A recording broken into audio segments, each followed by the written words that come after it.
Hello, Giant Partners Nation. Very excited to be walking you guys through our latest blog article, Facebook Ad Strategy, Top 10 Facebook Instagram Advertising Best Practices for Winning Campaigns. And there they are, Facebook and Instagram, also known as the Dynamic Duo, also known as Mookie and Freddie. Go Dodgers. All right. First thing that you guys need to know is if you're not already advertising on Meta as a primary source of leads, brand awareness, and e-commerce, you're really missing the boat because approximately 2/3 of all Americans check their Instagram or Facebook daily. I mean, that's just crazy. We put together our top 10 list. I'm going to quickly go through those. Obviously, you can read the full article, but I am going to try to give you some additional insights that will be helpful. All right. The number one rule of meta advertising is you got to be able to tell a story. So just like I'm sitting uncomfortably in front of a camera right now, you need to get uncomfortably in front of your computer, camera, and/or phone and start making content. A great hack is whoever the founder or the most passionate person is, get that person actually talking about enthusiastically what a product does, what a service does, and why it's so important. Those raw and real videos, they'll almost always outperform things that are professionally produced. And by the way, if you want to make them seem professionally produced, just do what I did. Put a drape up with some lights and a fancy plant, and bada bing, bada boom, you got it. All right, number two. You need to very much search out interest groups. If you're not familiar, these little buggers are listening devices. They are tracking everything that we're looking at. They are tracking everything that we are talking about, sharing, et cetera, et cetera. There's one right there from the Reagan Library targeting me. I'm a big Star Wars fan. Well, you need to go and you need to identify the interest groups that are relevant to your advertisement. Using this example, it just happens to be up on my phone right now. Believe it or not, I'm a Ronald Reagan fan. Whoop, there it went. I'm a Ronald Reagan fan, and I'm a Star Wars fan. And so that's pretty cool. And they're advertising me based on those interest groups. All right. Try them, find them, do everything you can. All right. Number three is a big one. Use custom audiences to qualify your customers. So for example, if you were running this ad and you only wanted people, let's say that own a home that has over $750,000 in value, you would have to upload a list of homeowners in a certain demographic geography, and you'd have to start targeting that. You can take that custom audience, target it all by itself, or you can layer it on top of interest groups. In this case, maybe you might want to target somebody based on politics, based on age, or based on something else. Number four, test your call to action. This can't be undersold. You have got to figure out what is the absolute easiest way for somebody to become a lead, make a purchase, or to learn about your brand. I always tell marketers, Facebook and Instagram work. If they're not working for you, that just means that you haven't figured it out yet. And so it's really important that you just keep testing, you just keep trying. It might be a phone call, it might be a live chat, it might be a form fill, it might be an inbound call. And these are all things that you can adjust and iterate on until you figure out what is the call to action that drives the right type of a response. Number five, configure your conversion events. If you don't know what this means, it's super duper important. When somebody, let's see if I can get to another ad here on my phone. Here we go. Universal Studios. And believe it or not, I'm on playing the original Super Mario Brothers 3 while I put my son to sleep, and they know that, so they're targeting me with this ad. What the conversion path would be is, let's say I clicked on Get Offer here, and it's going. It's loading. Okay, there's the page that I went to. If let's say I were to scroll all the way to the bottom and I were to buy tickets, and then I were to purchase those tickets, put my credit card information in and buy, well, that thank you page or that receipt page, that's the conversion event. And the reason why it's so important is meta advertising campaigns, Facebook and Instagram. They can be optimized based on real conversions. So that is people that make it all the way to the end of your sales process, but you have to have a system in place that's talking back to the meta ad manager. All right, for most of you, you are doing some form of email outreach or direct mail outreach. I would categorize both of these as direct communications. When I say direct, it literally is a personal message from Jeremy or Giant Partners to Rick or to Eddie or to Steve, right? It's a direct communication, whether it's in your mailbox or your email box. Anytime you're going to spend the time, money, effort to do those things, it's an absolute no-brainer to take that list of people that you're targeting, upload it, and target those people as well.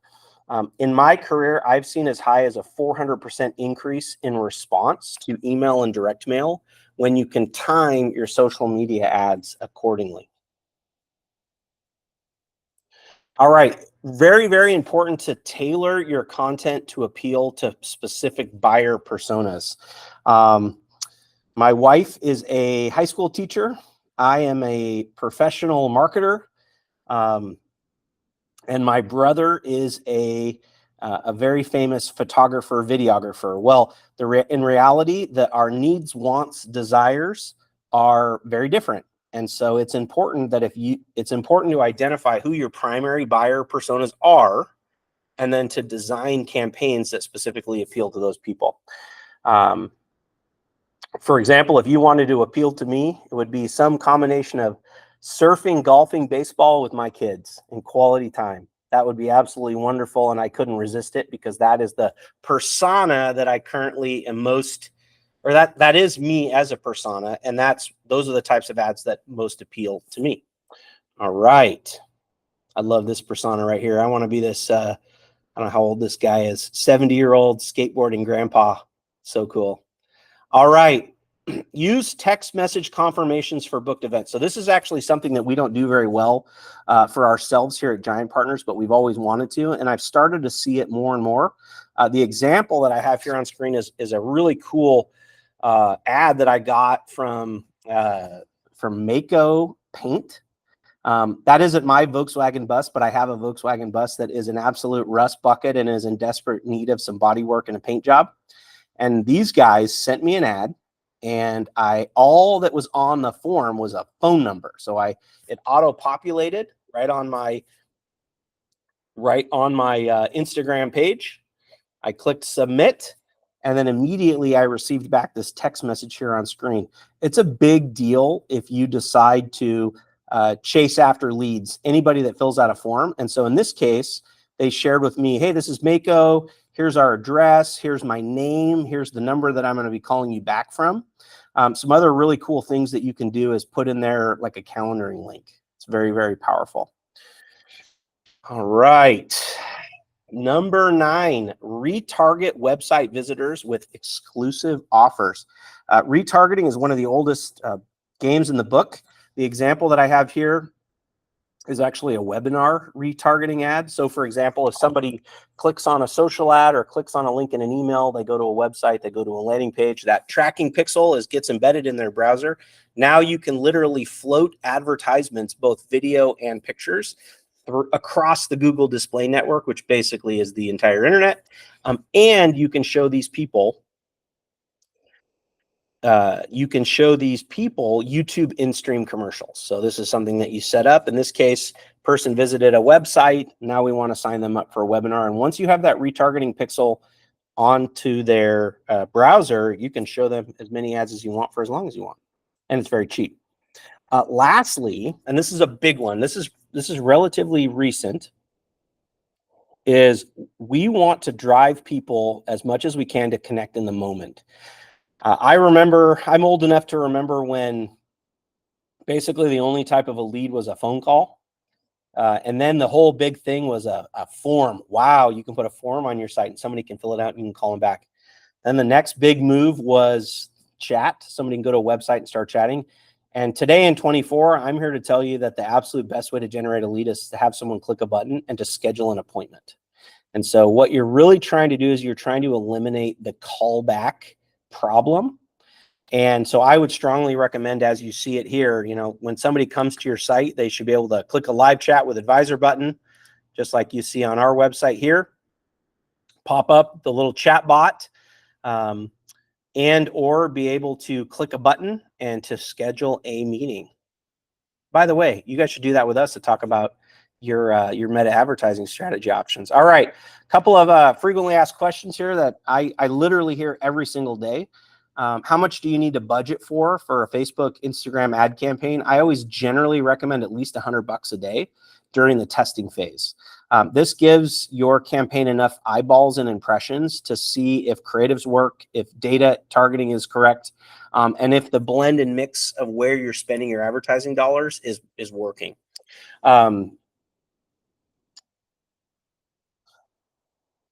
The second frequently asked question is, what do you need to do to start running ads? So you have to set up your ad manager account, your Meta Ad Manager account, across all of the different your different websites. So for example, if let's say your website is Valley Alarm, Valley Alarm has to set up a Facebook page, has to set up an Instagram page, and then correspondingly has to set up a Meta Ad Manager account that's tied to those two pages.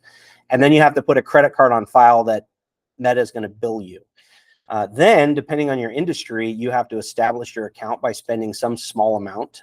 I've seen as low as like $15 a day for like 60 days. Every industry is a little bit different, but you have to do what's called establishing your account. Once you establish your account, you can then start to ramp up your spend. So you can go from $50 a day to 100 to 200 to 300. To verify and establish your account, actually, I just answered that question. So frequently asked question number 2 and 3, those were together. So number 4 is, how long does it take to model ROI? So at Giant Partners, we have a tried and true 30, 60, 90-day iterative process where we work to first and foremost establish an ROI calculation, and then secondarily, if a campaign already exists, to double the performance of that campaign. When I say ROI calculation, specifically what I'm talking about is if I spend let's call it $1,000 a day, and I have a $100 cost per acquisition, then I know every day I'm going to get 10 new customers from my campaign. Measuring your ROI is different for lead generation, brand awareness, and e-commerce. And again, we work towards whatever goals our customers have established. All right, that's it. The best thing that you can do after hearing this, reading this, if you want to talk more about your campaign, is to book a meeting on with one of our representatives here. You just use this form. Doesn't look like there's any more availability this month, but there certainly is next month in September. Or you can click this link right here to live chat with us. We would love to help you implement your meta ad strategy really well to absolutely hit it out of the park for your marketing for your upcoming campaign. Thank you for your time. Look out for our next video. Have a great day.